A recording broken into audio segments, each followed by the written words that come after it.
It was one of those calm, predictable evenings that Jake had come to love. The soft hum of crickets filled the air, and a faint mist hung low across the quiet street. He lived on the outskirts of town, where houses sat far apart, and the woods began just beyond his backyard fence. It was peaceful, isolated, and exactly how he liked it. Jake leaned back on his porch chair, sipping his last bit of coffee, when his dog Max scratched at the door. Max, a loyal golden retriever with a playful spirit, had one habit Jake never stopped: wandering outside before bedtime. "Go on, buddy. Don't stay out too long," Jake said, opening the door. Max dashed out into the night, tail wagging, disappearing into the silvery fog. The porch light flickered slightly as Jake watched the dog's shadow fade. A cold breeze brushed his face, unusual for that time of night. He glanced at the clock, 11:47 p.m. Normally, Max would run around the yard and be back scratching at the door within minutes. But tonight, the yard stayed quiet. No sound of paws on gravel. No soft panting. He called out once. "Max!" Silence. Again, louder. "Max!" Only the rustling of leaves answered him. He felt an unexpected tension crawl up his neck. Maybe Max chased a rabbit into the trees, he thought. It wouldn't be the first time, but something about the stillness unsettled him. It felt different. The air felt heavier, and the woods looked darker than usual, as if the moonlight refused to touch them. He grabbed his flashlight from the table and pointed it toward the fence line. The beam sliced through the fog, but revealed nothing. "Come on, boy," he muttered, stepping onto the grass. He didn't know it yet, but the night had just stopped being ordinary. Jake's voice faded into the dark, swallowed by the thick curtain of mist that hovered near the woods. His heart beat faster now, not from fear, not yet, but from the uneasy silence that hung in the air. Max had never gone this far before. Usually, one sharp whistle and the golden retriever came bounding back, tail wagging and tongue hanging. But tonight, something was off. Jake clicked on his flashlight again, its narrow beam cutting through the cold haze. Then he froze. A bark echoed from deep within the woods. It was Max's bark, but it didn't sound right. It was distant, warped, like it was bouncing off something hollow. "Mux!" Jake called out. Another bark came, fainter this time, followed by a strange echo that didn't quite match the rhythm of his dog's voice. Almost like something else was repeating it. He tightened his jacket and climbed over the fence, the wooden boards creaking under his boots. The ground beyond was damp and uneven. Every step crunched softly as he moved forward, his breath visible in the cold air. The forest was darker than he remembered, the trees impossibly tall, their branches curling together like skeletal hands blocking the moonlight. Somewhere ahead, a faint glimmer flickered. Eyes? Or just the reflection of his light. He blinked, but the glow vanished. "Come on, buddy." "Were you?" he muttered under his breath. The barking came again, but closer this time. He turned sharply toward the sound, only to hear it echo behind him. The same bark, the same tone, from two directions at once. Yakisku twisted. He took a step back, the flashlight trembling in his hand. The woods were playing tricks on him, or something in there was. The wind picked up, whispering through the trees in a low, chilling hum that almost sounded like words. And that's when he heard it clearly. Something breathing. Not his dog. Something bigger. Jake's breath came in short bursts as the eerie echo of barking faded into silence. The woods stood still. No wind. No sound. Not even the whisper of leaves. Only the faint hum of his flashlight, buzzing weakly as if it, too, felt afraid. He swept the beam across the ground, and that's when he saw them, paw prints. At first, relief washed over him. "That's you, Max, good boy," he muttered. But when he knelt closer, the relief vanished. The paw prints were deep, pressed firmly into the mud, far too large for a golden retriever. His hand could barely cover one. And beside them, barefoot human footprints. Long, narrow, uneven. Whoever, or whatever, had walked here wasn't wearing shoes. Jake's pulse raced. He followed the trail cautiously, the beam of his flashlight trembling across the path. The prints led deeper into the woods, away from town. The further he went, the stranger they looked. The toes seemed to stretch unnaturally long, the arches warped, as if they belonged to something that walked upright and crawled. A sudden rustle made him whip the light to his left. Nothing, just trees. Then something darted behind him, so fast he barely caught a glimpse. His body froze. "Max," he whispered, but his voice cracked mid-word. The air felt colder now, heavy with a damp, earthy smell. He crouched again, running his fingers lightly over the prints. The mud was still wet, still fresh. Whatever left these tracks was close. Maybe right there.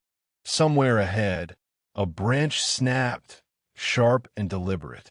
Jake's flashlight flickered again, and for half a second, he thought he saw movement in the distance. A tall, hunched figure gliding between the trees. He stumbled backward, heart hammering, trying to convince himself it was just a trick of the light. But as he turned, the beam caught something else. A trail of blood smeared across the leaves, leading the same way the footprints went. And that's when he realized Max might not be the one who needed saving. Jake followed the footprints deeper into the forest, the trees closing in like a cage.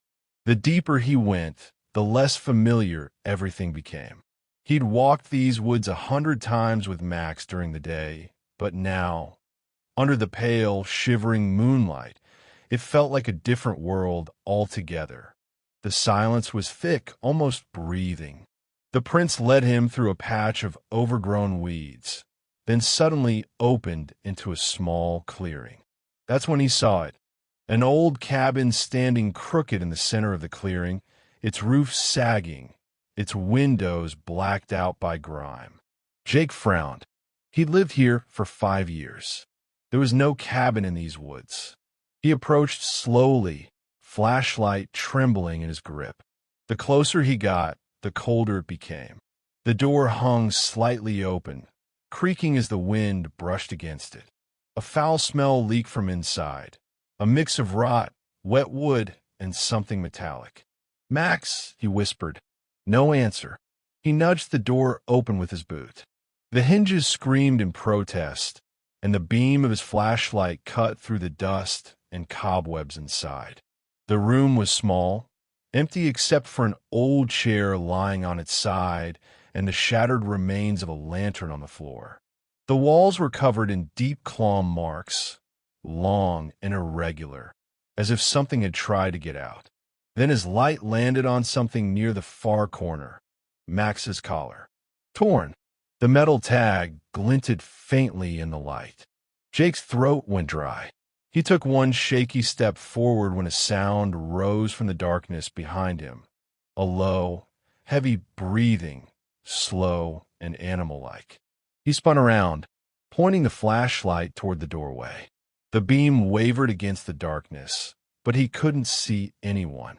Still, the breathing continued, deep and deliberate, as if whatever was hiding inside was waiting for him to move closer.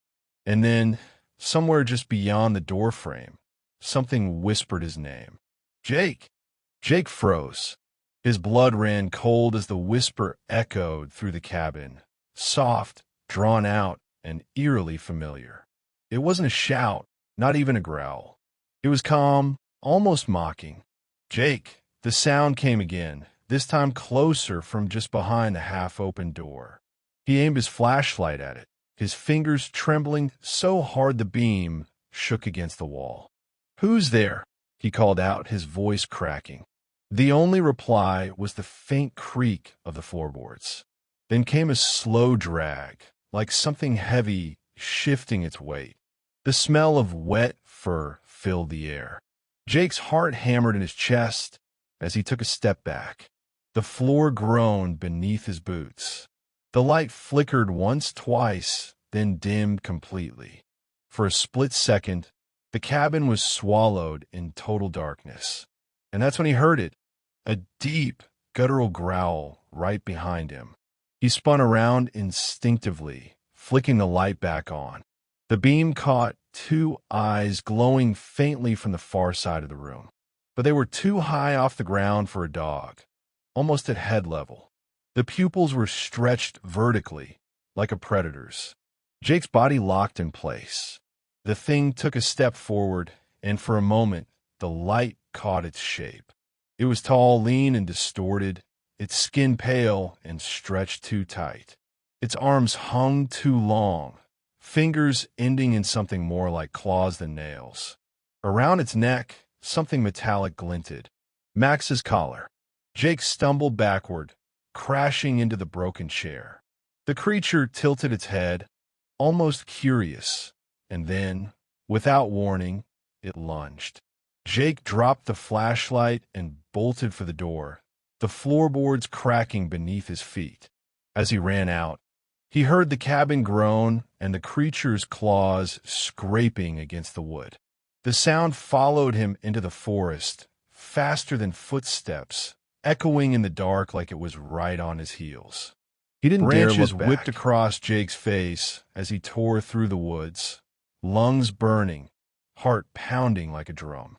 Behind him came the unmistakable sound of pursuit.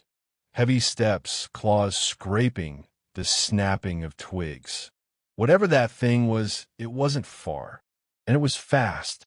His flashlight swung wildly in his hand, bouncing light off the trees, casting monstrous shadows that seemed to move on their own. The fog had thickened, curling around his legs like ghostly hands trying to pull him down. Every few seconds, he dared to glance back. Nothing visible, but the sound never stopped. That growl, that deep, wet breathing, it was closer every time. Jake stumbled over a fallen branch and hit the ground hard. Pain shot through his arm, but adrenaline yanked him up. He could see the faint glow of his porch light far ahead through the trees. Home. He pushed himself harder, his breath coming in sharp gasps. Almost there, he whispered to himself. Almost. A sudden crash behind him cut him off. The creature let out a low, distorted snarl that shook him to his core. It wasn't human, and it wasn't Max. Jake's throat tightened. He didn't look back. He just ran. He burst through the tree line, stumbling into his yard, his shoes slipping on wet grass. He jumped the fence, barely clearing it, and sprinted to his back door. The scratching sound followed, fast, desperate, angry. He slammed the door shut, locking it with trembling hands. Silence. Then scratch. Long, slow, deliberate claws dragged across the wood.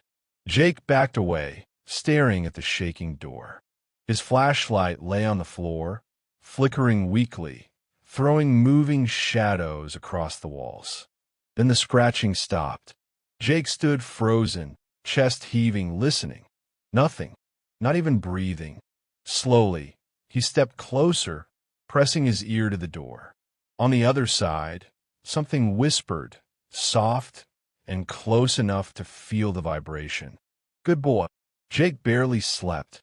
Every creak of the floor, every groan of the wind made his heart jolt. He sat in the living room till dawn, gripping a kitchen knife and staring at the back door. The scratches were real, long, deep, fresh. The smell of damp fur still lingered in the air. But the silence that followed was worse than the noise. As the first light of morning crept across the floor, Jake finally stood and unlatched the door. The air outside was still cool and eerily calm, as if the forest itself was holding its breath. He stepped onto the porch, his eyes scanning the yard. And there, Right at the edge of the fence sat Max. For a moment, pure relief flooded through him.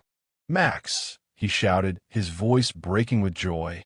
The golden retriever turned slowly toward him, tail still, head slightly tilted. Jake's smile faltered. Something about him was wrong. His fur was darker, soaked as if he'd been out in rain that never fell. And his eyes, they weren't Max's warm brown eyes anymore. They were pale, almost gray, with an odd, glassy reflection that caught the light just a bit too long. Jake knelt cautiously. "Hey, buddy," he whispered. Max didn't move. He just stared, expressionless, almost studying Jake. Then, without warning, he tilted his head to the side, slowly, unnaturally far, and made a low, rasping sound that didn't sound like a bark at all. Jake froze. His hand hovered midair, inches from Max's fur. The dog blinked once, too slow, too deliberate, and then he smiled. Not a dog's grin, a human one. Jake stumbled backward, knocking over a chair. Max stood up, still smiling, and stepped toward the open door. His shadow stretched unnaturally long across the ground.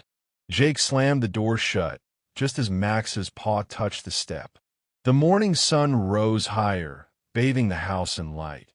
But inside, Jake sat trembling, staring at the door that still bore the words scratched into it the night before. "Good boy."